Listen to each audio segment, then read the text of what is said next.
Muy buenas tardes, bienvenidos a un nuevo Food for Thoughts titulado La importancia del pasado para la comprensión del presente, entre la historia y la filosofía, que va a correr a cargo del profesor Roque San Pedro. Como saben, Roque es profesor de esta casa, es profesor de Historia Económica, es especialista en Historia Medieval tengo que decir que el año pasado fue el profesor más valorado y este año, pues, también está entre los más valorados. Así que, Roque, enhorabuena. Y te dejo la palabra para que puedas dar tu conferencia. Muchas gracias a todos por estar presentes hoy.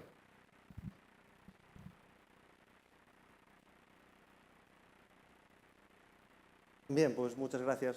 Agradeciendo a Gonzalo por la presentación, a los presentes, al equipo de Hespérides por invitarme a participar, a impartir esta charla hoy en esta sección, ¿no?, de Food for Thought.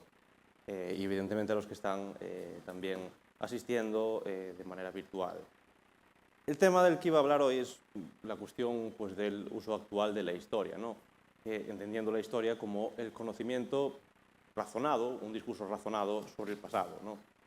Lo que pretendo hacer es un intento de entender qué utilidad tiene la historia, el conocimiento histórico, para entender el presente en el que vivimos. No tanto nuestro presente, no me voy a referir tanto a las circunstancias actuales, porque son excesivamente extensas y complejas como para tratarlas en este breve espacio de tiempo, y además la tarea superaría con mucho mis capacidades, pero el objetivo en todo caso es más somero, es entender cómo las sociedades se relacionan con su pasado, ¿no? Cómo entender el pasado puede ayudar a comprender cualquier presente en realidad. Lo que voy a argumentar entonces es que el estudio de la historia no es simplemente la recopilación de datos más o menos verídicos y más o menos organizados, sino que la historia supone un intento de darle un sentido al pasado en relación al momento en que se escribe dicha historia. En primer lugar, creo que hay que hacer alguna acotación. La primera sería que yo soy historiador de formación, ¿no? Como ya ha dicho Gonzalo, soy doctor en Historia Medieval, pero este problema que voy a tratar, el de la relación de la historia del pasado con el presente, es también un problema filosófico, ¿no? Y en ese sentido, pues irremediablemente voy a tener que hacer alguna consideración relativa a dicha disciplina. La organización de esta charla, de esta conferencia, va a ser en dos grandes bloques, ¿no? En primer lugar, voy a abordar tres modos de escribir la historia, ¿no? En primer lugar, el modelo de historia magistra vitae, historia como maestra de vida, que es una idea clásica. En segundo lugar, cómo se escribe la historia en el siglo XIX, la idea de filosofía de la historia y de historia científica. Y en tercer lugar, la idea de historia, sería más bien posmoderna, que sería una perspectiva historiográfica que surge en los años 70 y que busca criticar un poco el presente, ¿no? Y en relación a esta última, el segundo bloque de la charla va a dedicarse a intentar entender el presente a partir de un problema histórico concreto, que es el de la existencia del Estado en la historia, ¿no? La primera cuestión, entonces, es la de la historia como maestra de la vida, ¿no? La historia magistra vitae, que esto es una perspectiva historiográfica que tiene su origen realmente en los tiempos clásicos, es un topos de la oratoria, por lo menos desde Cicerón, y realmente cuando tiene aunque hay precedentes, cuando tiene un auge realmente importante es a partir del Renacimiento, a partir de los siglos XV y XVI, cuando en crónicas y todo tipo de textos historiográficos de la época aparece ese tópico de manera sistemática, esto en los prólogos, en las reflexiones de los cronistas y demás, ¿no? Ahora bien, cualquiera que se haya aproximado de alguna manera a crónicas y este tipo de textos historiográficos realmente premodernos se encuentra con que lo que nos presentan a ojos contemporáneos es la narración pues, de un conjunto más o menos afortunado de acontecimientos de carácter político, militar o cortesano, ¿no? Las historias modernas, las historias de los siglos XVI al XVIII, normalmente narran gestas, guerras, celebraciones cortesanas, nacimientos de príncipes, muertes de reyes, coronaciones, es decir, eventos de carácter político en los que los protagonistas pues, son reyes, príncipes o grandes nobles. Y la pregunta, entonces, es cómo se relaciona este tipo de discurso acumulativo de datos, con la idea de historia magistra vitae, historia como maestra de la vida, la idea de la enseñanza sobre la vida en la historia. Lo que hay que tener en cuenta, en primer lugar, es que la historia en la época estaba pensada como una suerte de material didáctico para la práctica política, ¿no? Entonces, pues la historia versa sobre hazañas políticas, aunque a veces existan otros materiales, ¿no? Por ejemplo, materiales teológicos que ayuden a organizar el relato. Y en ese sentido, pues la historia que versa sobre hazañas políticas es una narración de hechos verdaderos que puedan ser ejemplares para los receptores, para los lectores de dichos textos, ¿no? Que son normalmente, para esta época, pues las élites sociopolíticas de los diferentes reinos, en este caso de la Europa moderna, ¿no? Nobles, reyes, grandes administradores, el alto clero, ¿no? Estos serían los lectores de las crónicas y las historias de la época. Y aquí lo que es fundamental es la idea de ejemplaridad, ¿no? En la literatura clásica, en la literatura también medieval y moderna, lo que se conoce como exemplum tenía una importancia fundamental. La literatura ejemplar, por ejemplo, abarca relatos imaginarios. Pensemos, por ejemplo, en las fábulas de Esopo, ¿no? Tienen un carácter ejemplar, enseñar algo sobre la vida ética, ¿no? Pero también abarca esta idea de exemplum, de ejemplaridad, pues a personajes ejemplares, héroes. Pensemos en héroes clásicos, ¿no? Como Hércules, o también eventos, acontecimientos, sucesos que puedan tener contener alguna enseñanza, ¿no? Y aquí el papel histórico, el papel de la historia es muy importante, porque si lo pensamos, pues las gestas caballerescas, a lo mejor los grandes reyes del pasado, o los tiranos, ¿no? Para los lectores de la época, resultaban muy importantes en la medida en la que eran narraciones de hechos verdaderos. Y en eso se diferencia la historia, ¿no? En su ejemplaridad de las fábulas de Esopo, de narraciones de pequeños breves relatos inventados, ¿no? Se diferencia pues, en la veracidad de lo que se cuenta, y ahí está el punto central de su ejemplaridad, ¿no? Por tanto, la audiencia de la época iba a encontrar en textos historiográficos no solo un objeto de entretenimiento, que también lo era, sino una guía, un texto, unos acontecimientos que podían servir como guía para su vida, ¿no? Por ejemplo, si un historiador insertaba en su crónica un relato sobre la muerte de Pedro I el Cruel, que es un monarca castellano del siglo XIV, ese breve relato, pues esos acontecimientos, servían como una advertencia acerca del trágico final de los tiranos, ¿no? Pedro I el Cruel era considerado pues, un tirano. Asimismo, los lectores pues, podían encontrar inspiración sobre cómo tratar con nobles o consejeros excesivamente ambiciosos y poderosos. Podían aprender en textos de historia acerca de los peligros de la avaricia y el orgullo, o de las bondades de la prudencia y la generosidad. Así, los textos historiográficos tenían una función ética, una función vinculada a la razón práctica. Enseñaban a comportarse adecuadamente. Ahora bien, todo esto también suponía una concepción previa del mundo, ¿no? Porque para que los relatos historiográficos empeñasen esa función ejemplar, es decir, decirle al receptor, al lector del texto, en esta situación tienes que comportarte así, si quieres conseguir esto, por ejemplo, tenía que presumirse con anterioridad de que realmente pues, no existían grandes cambios, evidentemente, en la naturaleza humana, pero tampoco en las estructuras sociales, ¿no? Quizá esto se entienda bien como un ejemplo.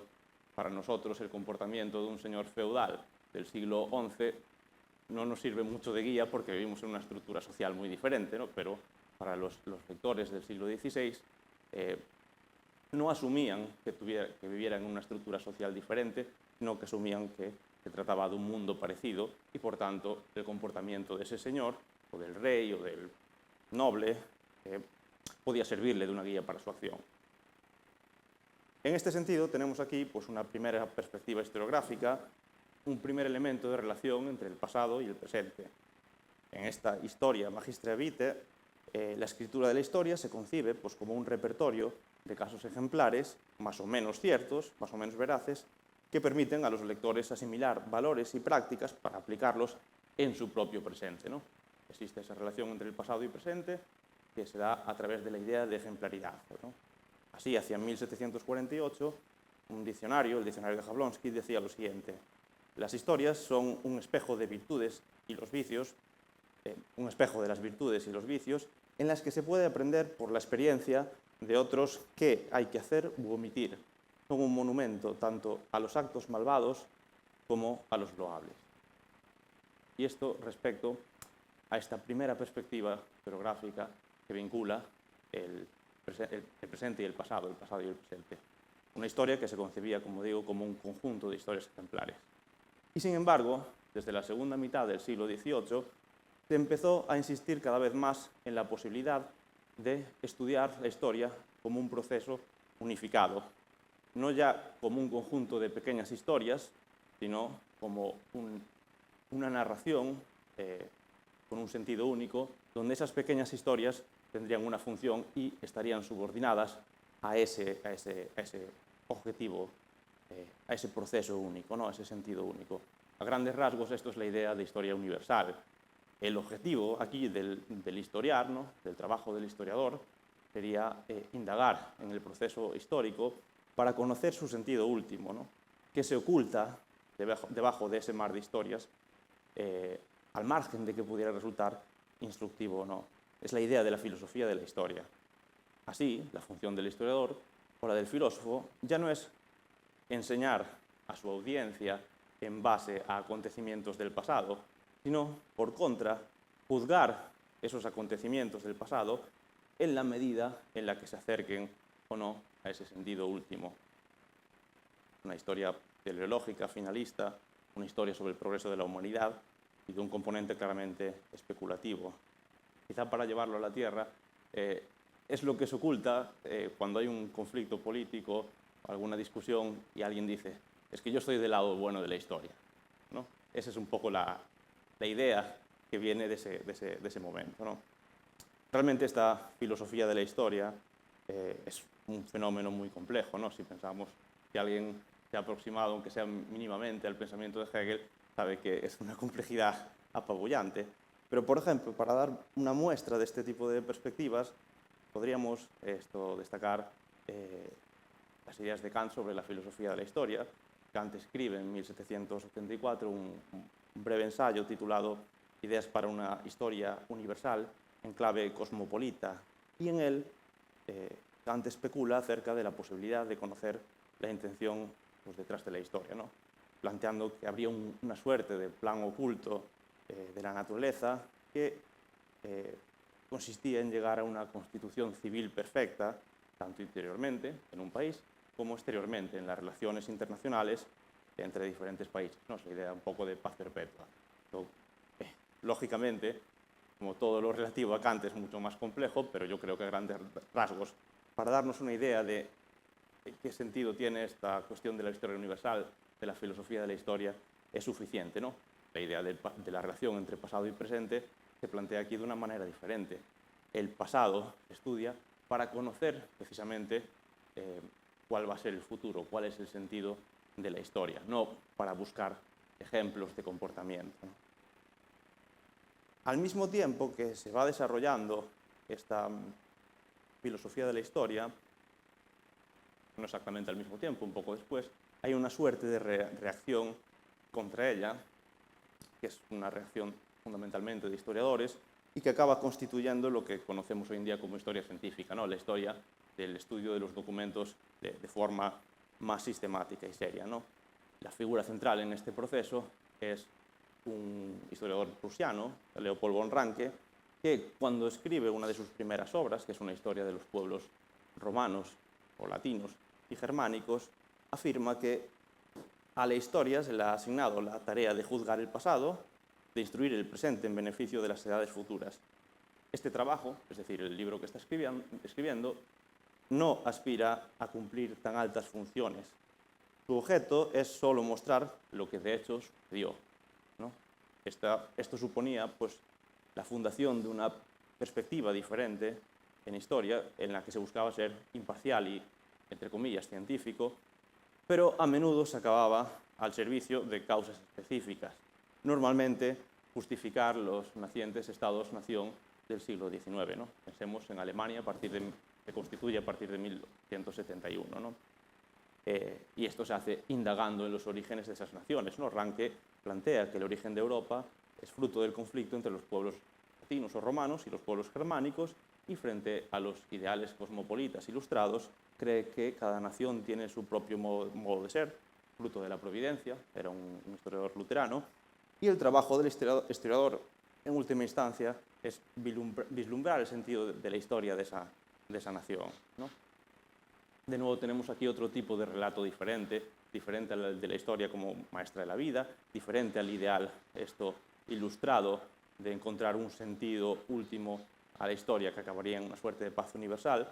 Y lo que hacen los historiadores prusianos, esta escuela histórica que viene de Ranke, consciente e inconscientemente, pues es justificar una institución actual para ellos, ¿no? El Estado-Nación, y para nosotros también aún, a partir de su origen, en función a sus supuestos orígenes pasados. Es una relación también diferente entre el pasado y el presente, ¿no?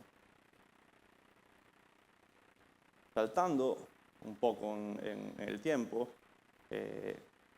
la última perspectiva historiográfica, la última relación entre el pasado y el presente que me gustaría destacar aquí es lo que se podría llamar como historia posmoderna o historia crítica, ¿no? Que es el producto pues, del triunfo de una corriente filosófica determinada, conocida como postestructuralismo. Es algo en lo que no vamos a profundizar porque es muy complejo, pero yo creo que se pueden destacar algunos aspectos, ¿no?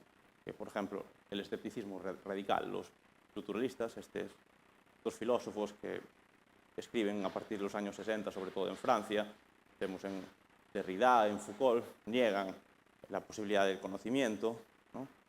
Y enfatizan especialmente el poder como un fenómeno último en las relaciones humanas, ¿no? Desarrollan lo que se conoce como hermenéutica de la sospecha. Ya existe con anterioridad, pero la idea es que sospechar casi prima facie, casi a priori, que detrás de todas las relaciones humanas hay otro factor, ¿no? En este caso, normalmente las relaciones de poder. Pues bien, estos filósofos postestructuralistas pues, abordaron una amplia gama de saberes, de disciplinas, ¿no? La lingüística, la antropología, pero también la historia. Y aquí yo creo que nos pueden interesar dos aproximaciones fundamentales. En primer lugar es la publicación en 1979 de un libro titulado La condición posmoderna de Jean-François Lyotard, ¿no? Filósofo francés también, que define lo posmoderno como el desencanto entre los grandes metarrelatos de la modernidad. Lo que denomina metarrelatos serían grandes estructuras narrativas que configuran la cultura contemporánea. Por ejemplo, la idea de que hay un arco de la historia que se define en relación al progreso en el saber o la paz universal, es decir, aquellos metarrelatos ilustrados de los que hablábamos hace unos minutos, ¿no? En ese sentido, otro ejemplo que podríamos poner de gran metarrelato, el marxismo. El marxismo concibe la historia como una sucesión de modos de producción en los que hay un sentido último, que es la llegada del comunismo igualitario.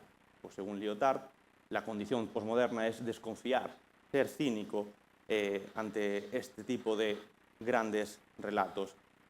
No hay ya, según Lyotard, pues, esperanza en grandes sucesos transformadores, y cada sujeto, cada persona, pues tiene intereses múltiples que no tienen por qué estar anclados en estos grandes metarrelatos, ¿no? Entonces, se ve claramente como en el caso de Lyotard hay una reacción ante las grandes estructuras historiográficas anteriores, y hay una concepción ya casi nueva del presente, que es de desconfianza, de cinismo, de intereses particulares. Un segundo texto también interesante al abordar la cuestión de la relación entre posmodernismo e historia es un texto de Michel Foucault, quizá el posmoderno más reconocido, que versa sobre Nietzsche, la genealogía y la historia. Foucault busca definir lo que se considera genealogía en un sentido nietzscheano, es decir, no en el sentido habitual del término genealogía, cuando hablamos de la genealogía de una persona o la genealogía de una familia, sino como una oposición, pues, a la búsqueda de lo que llama orígenes metafísicos y también de sentido último en la historia, ¿no? La genealogía, para Foucault, significaría hacer historia desvelando las relaciones de poder que existen detrás de instituciones, de prácticas, de conocimientos que en el presente, que a día de hoy tomamos como naturales, verdaderos, obvios o eternos, ¿no? De ahí esa idea de criticar los orígenes metafísicos, ¿no?, de las cosas. La idea es, pues, desvelar que detrás de quizá una institución contemporánea, pongamos la familia, realmente lo que hay es relaciones de poder. No es que la familia obedezca a una naturaleza humana que es eterna, ¿no? Digamos, ese sería el tipo de historia que plantearía Foucault que se debe hacer, ¿no? En este sentido, esta historia posmoderna, pues, se opone a todas las formas anteriores de historia, a la historia magistra vitae, en la medida en la que critica que esta asuma, pues, una naturaleza humana constante. A la filosofía de la historia ilustrada le niega la posibilidad de conocimiento de un sentido último en el proceso histórico. Esto no sería más que un metarrelato del que hay que desconfiar.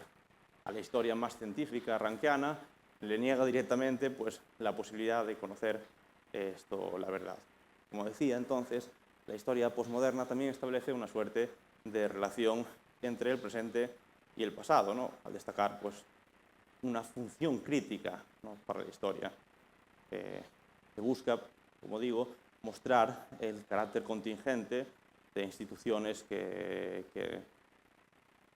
tomamos como naturales, ¿no? Por poner un ejemplo que a lo mejor es, no sé si polémico, pero un tanto divertido, en la historiografía feminista más radical, vinculada a la teoría queer de los 90, muy influenciados por este tipo de cuestiones, había una suerte de proyecto de buscar en sociedades etnográficas o en sociedades pasadas el origen del género, ¿no? La idea es que el género, las relaciones entre hombres y mujeres, por lo menos en la perspectiva de este feminismo, son una pura construcción social, y como construcción social es contingente, no tiene por qué existir. Y dentro del género, pues en este caso, se consideraba que incluso las categorías de lo masculino y lo femenino, de hombre y mujer, eran realmente contingentes, ¿no? Era una pura construcción social. Y entonces parte del proyecto historiográfico era encontrar alguna sociedad en la que no existieran las categorías de hombre y mujer. Este proyecto tuvo un fracaso estrepitoso, ¿no?, pero yo creo que sirve para entender cómo se comprende la relación entre el pasado y el presente en esta historia posmoderna, en esta historia crítica, ¿no? El pasado sirve como forma de desnaturalizar la sociedad del presente, ¿no?, con forma de criticar y de proponer alternativas al mundo presente. Y, desde luego, esta historia posmoderna puede ser objeto de muchas críticas, ¿no? El escepticismo radical, que es la negación de la posibilidad de conocer la verdad, es un callejón, primero es falso, pero segundo es un callejón sin salida, especialmente para la historia, donde el método fundamental, la forma de conocimiento, es el trabajo con documentos que son testimonios, que se consideran testimonios más o menos veraces del pasado, ¿no? La hermenéutica de la sospecha, la idea de pensar que detrás de todo hay relaciones de poder, es realmente podría considerarse una simple cuestión cínica. Desde luego hay muchas relaciones de poder, pero no todo se reduce a relaciones de poder, como sabe cualquier persona que tenga un amigo, ¿no? Negar que existan fenómenos como la naturaleza humana pues deja sin posibilidad de explicación muchas cuestiones, ¿no? Incluido el tema del género. Ahora bien, a pesar de que podamos hacer estas críticas y de que los posmodernos se excedieran en muchas de sus interpretaciones, la idea de que la historia puede servir como crítica del presente al mostrar cómo ciertas prácticas sociales, instituciones o estructuras no son necesarias, ¿no? Son contingentes, sí tiene mayor interés, ¿no? Al fin y al cabo, siempre estamos en riesgo de naturalizar cosas que son simples accidentes históricos, no simples accidentes históricos, pero son fenómenos contingentes que tienen un comienzo y por tanto pueden tener un final, ¿no? Siempre estamos en peligro de tomar como obvio y necesario instituciones que en otras circunstancias, en otros momentos, pudieron parecer aberrantes, innecesarias, puede que injustas, o simplemente no formaban parte del horizonte cultural y el horizonte intelectual y social de otras sociedades. Podemos poner un caso particular que creo que va a servir para ejemplificar la utilidad de este último tipo de historia, y en el caso al que me gustaría referirme es el del Estado como institución política, ¿no? El Estado en específico, el Estado-nación es la principal institución política de la modernidad. Y esto hasta el punto en que se ha, como digo, naturalizado, en el sentido de que en el discurso público la institución estatal se toma como una institución pues casi natural, que se entiende que forma parte de la evolución normal de las sociedades, ¿no?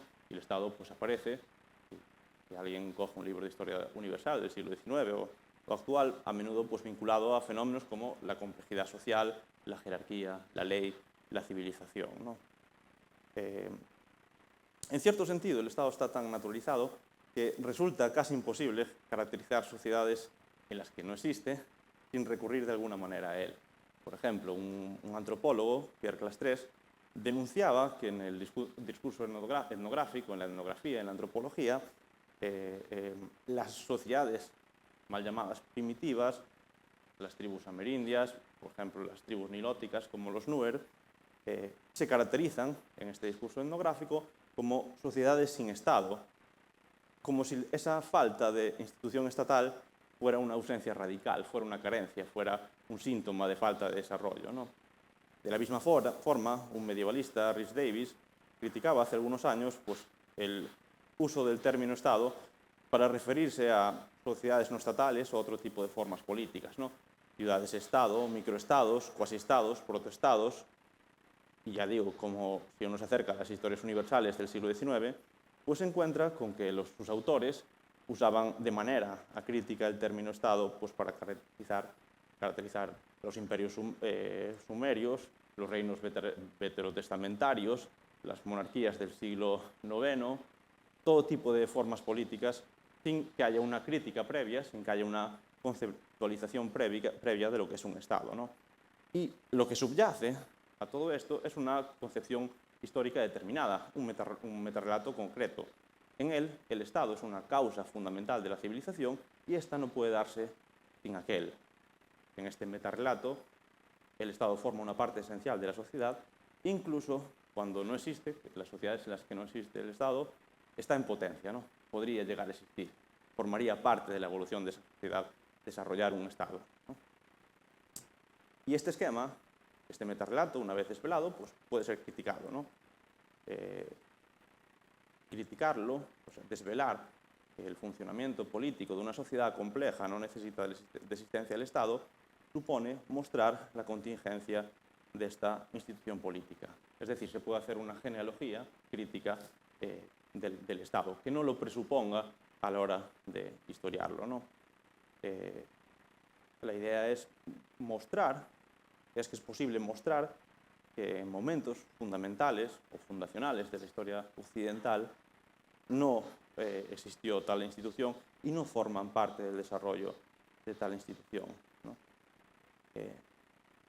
Y esto lo han hecho, no es una idea mía que me haya ocurrido, sino es algo que han hecho historiadores sin que necesariamente tuvieran algún hueso que roer, vaya, sin que tuvieran una intención radical, ¿no?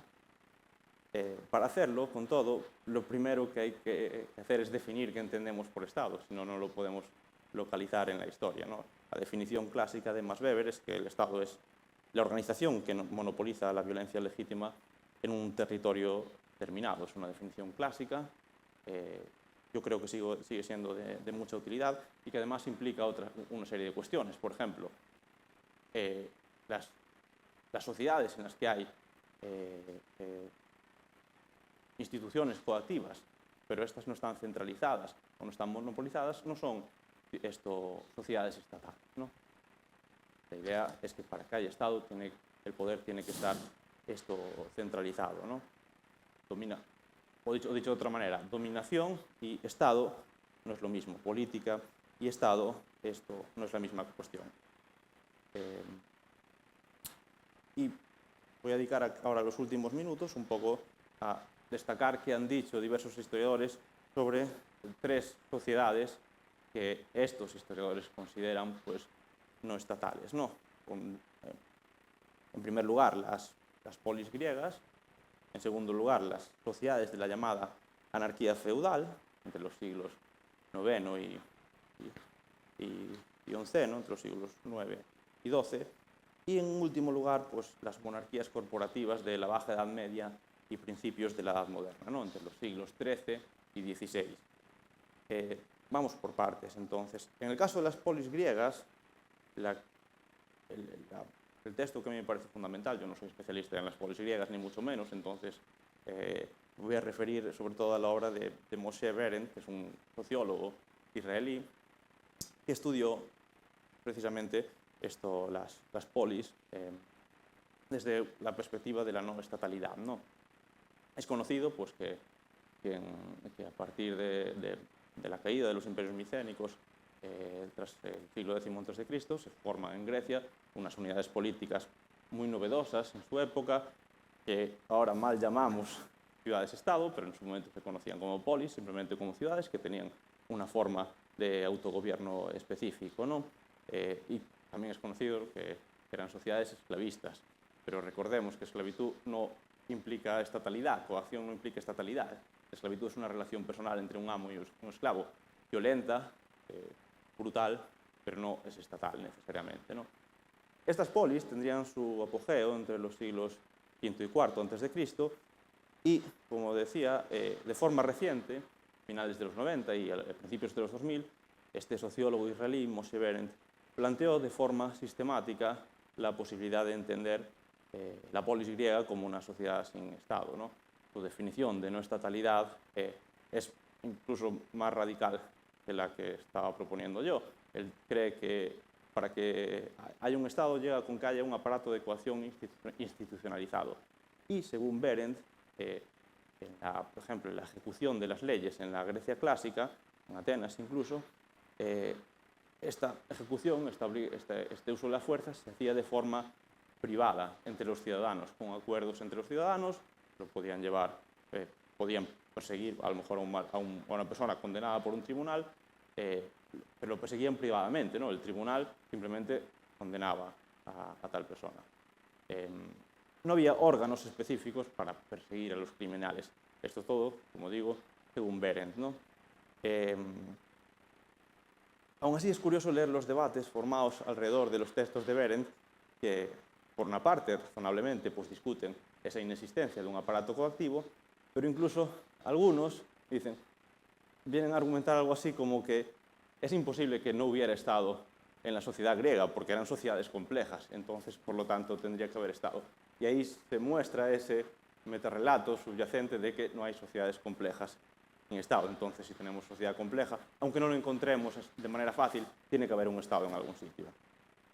Un segundo caso que podemos abordar, que me cae más cerca de mi área de especialidad, la historia medieval, es el de la sociedad europea pues, entre los siglos IX y XII, ¿no? Lo que se conoce como sociedad feudal. Es un problema mucho más complicado Pero a efectos de esta charla podemos considerar el feudalismo como un conjunto de instituciones en las que el poder político estaba radicalmente descentralizado. Los señores feudales tenían sus vasallos, que eran su fuerza militar, y gobernaban sus señorías. El monarca, el rey, era, por simplificarlo mucho, el señor más importante, ¿no? Y no era capaz, evidentemente, pues, de monopolizar la violencia. Cada señor y sus vasallos tenían sus propias armas y podían ejercer la violencia de su manera. Y en este sentido, difícilmente se puede hablar de un Estado en la definición weberiana, en la definición que di anteriormente. Ahora bien, se podría decir, oye, pero ¿no era la sociedad feudal una sociedad radicalmente violenta, plagada de guerras entre señores, ¿no? Que es un poco la idea tradicional de la Edad Media, especialmente de los siglos IX y X, ¿no? Y si esto es así, si la sociedad medieval era tan violenta, pareciera que el metarrelato del que hablábamos está justificado. Donde no hay Estado, hay desorden y violencia. Y sin embargo, durante los años 80 se ha estudiado el fenómeno de las guerras feudales desde otro prisma, normalmente con perspectivas antropológicas. Y lo que revelan estos estudios es que en situaciones de violencia también pueden darse formas de orden, ¿no? Por ejemplo, autores como Stephen White o Frédéric Cheyet destacan cómo las guerras entre señores eran una forma de determinar y adjudicar conflictos en situaciones en las que no hay un monopolio de la violencia, ¿no? Y al mismo tiempo los conflictos están limitados y estructurados, ¿no? Por poner un ejemplo inventado, pero que se corresponde un poco con lo que se sucedía en la época, ¿no? Pensemos en un conflicto sobre la propiedad de la tierra, que son conflictos típicos en los siglos IX y X, ¿no? Un noble cree que tiene derechos sobre unas tierras, derechos de propiedad, que se han visto perjudicados, puede que por una herencia, y para reclamar esos derechos de propiedad, quizá arrasa los cultivos que se dan en esas tierras, ¿no? Tierras que, por otra parte, otro noble reclama que le pertenecen, ¿no? El otro contendiente, entonces, ejercerá algún ataque, quizás sobre las tierras o los vasallos del primero. Y al final de la contienda, quizá tras unas cuantas escaramuzas, se da algún tipo de acuerdo mediante la intervención de un tercero, de un árbitro, un abad u otro señor, y normalmente algún tipo de alianza entre los contendientes, quizá incluso durante un matrimonio, ¿no? Este tipo de guerras feudales no son guerras más que nominalmente, ¿no? No son grandes batallas, son unas escaramuzas entre unos cuantos vasallos de parte de un señor y otros cuantos vasallos de parte de otro, ¿no? Para hacernos una idea de la proporción, en la batalla de Olmedo, que es muy posterior a la época que estamos hablando, y la violencia estaba mucho más desarrollada, entonces nos puede servir de ejemplo. Es una batalla en el siglo XV en Castilla que enfrenta a dos grandes facciones de la nobleza castellana de la época y que da fin a una suerte de, entre comillas, guerra civil en el momento. Pues en esta batalla murieron apenas 25 personas. Nada que ver, evidentemente, con las trincheras en la Primera Guerra Mundial, por poner un ejemplo. Y con todo esto yo no estoy diciendo que la sociedad medieval no fuera violenta, que lo era, pero como es también violenta la sociedad contemporánea. Lo que era definitivamente es una sociedad en que existía cierto orden social, un orden social lo suficientemente estable como para perdurar prácticamente 10 siglos, ¿no? Finalmente, podemos hablar de una tercera época estatal, ¿no? Que es la de la Baja Edad Media, ¿no? Y principios de la moderna. En muchas ocasiones pues, se ha considerado este periodo como el momento de surgimiento del Estado, o el Estado moderno. Y normalmente se apela pues, al fortalecimiento de la monarquía respecto a la época anterior, a la creación de un sistema fiscal incipiente, a la formalización de la legalidad o de ciertas normas legales. Y sin embargo, difícilmente podemos pensar que en este momento la coacción o la justicia estaba monopolizada por los aparatos monárquicos. La nobleza, las corporaciones urbanas, ¿no? Las ciudades seguían teniendo y ejerciendo poderes coactivos. Nos encontramos con lo que se podría denominar un orden políticamente policéntrico, un orden en el que hay múltiples centros de poder, aunque hay algunos, como la monarquía, más importantes que otros. más aún por destacar algunos límites del concepto de estatalidad para hablar de esta época, aunque los monarcas reclamaban una capacidad legal absoluta, esta de absoluta tenía más bien poco. Por ejemplo, su legitimidad estaba limitada por las normas morales de la época, ¿no? Por el derecho natural y por el derecho divino, ¿no? Pensemos que es una sociedad radicalmente cristiana. Y eso quiere decir que, por mucho que el monarca quisiera poner una ley que atentara contra este tipo de normatividades, suponía perder su legitimidad como monarca, o al menos suponía que los súbditos no tenían obligación de obedecer esa ley. Algo que muestra claramente, ¿no?, digamos, la falta de estatalidad de esta sociedad. El Estado, en las sociedades estatales, uno tiene obligación política, civil, de obedecerla, independientemente del contenido, ¿no? Por poner un ejemplo más concreto, en la Castilla del siglo XV, la segunda mitad, el monarca Enrique IV amenazó a la ciudad de Sepúlveda con quitarles el fuero, o sea, sus cartas de franquicia, sus cartas de libertades, si no le dejaban al monarca entrar en la ciudad. Sepúlveda no cedió y el rey tuvo que fastidiarse, no le sacó el fuero y no pudo entrar en la ciudad, ¿no? Eso sería bastante impensable en una sociedad estatal, ¿no? Y en este sentido, bueno, pues diversos historiadores, sobre todo historiadores del derecho, como Bartolomé Clavero, Pietro Costa o Antonio Manuel España, tiene un libro muy bonito dedicado al antiguo régimen en Portugal y lo titula Vísperas del Leviatán, ha argumentado que esta perspectiva estatalista es de poca utilidad para entender la vida política hasta mediados del siglo XVII, ¿no? Estos tres ejemplos son solo algunos ejemplos de sociedades que existieron históricamente sin necesidad de un Estado. Y en este sentido creo es posible ver el Estado como una institución contingente, con un inicio y posiblemente un fin, ¿no? Dicho toda esta cuestión sobre la cuestión del Estado, creo que habría que plantearse en relación al objetivo que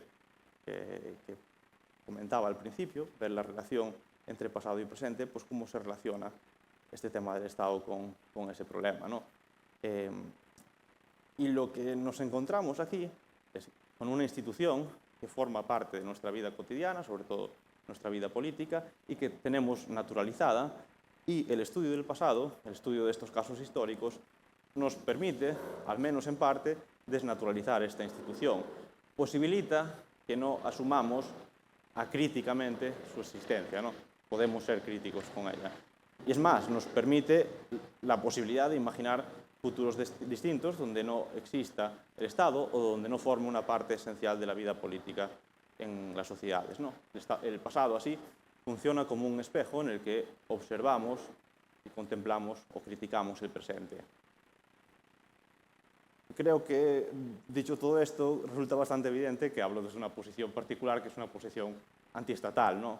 Ahora bien, no pretendo que por el hecho de que hayan existido en el pasado sociedades sin Estado, o que sea posible que vuelvan a existir, se haga necesariamente deseable, ¿no?, que no exista el Estado. Esa sería una posición normativa que requeriría, pues, de otro tipo de argumentos, ¿no? Argumentos en torno al problema de la vulneración de derechos y obligaciones por parte de las élites estatales, destacar quizá los peligros que representa esta institución, pensemos en genocidios, en la guerra total, en la Primera Guerra Mundial, otro tipo de acontecimientos monstruosos del siglo XX.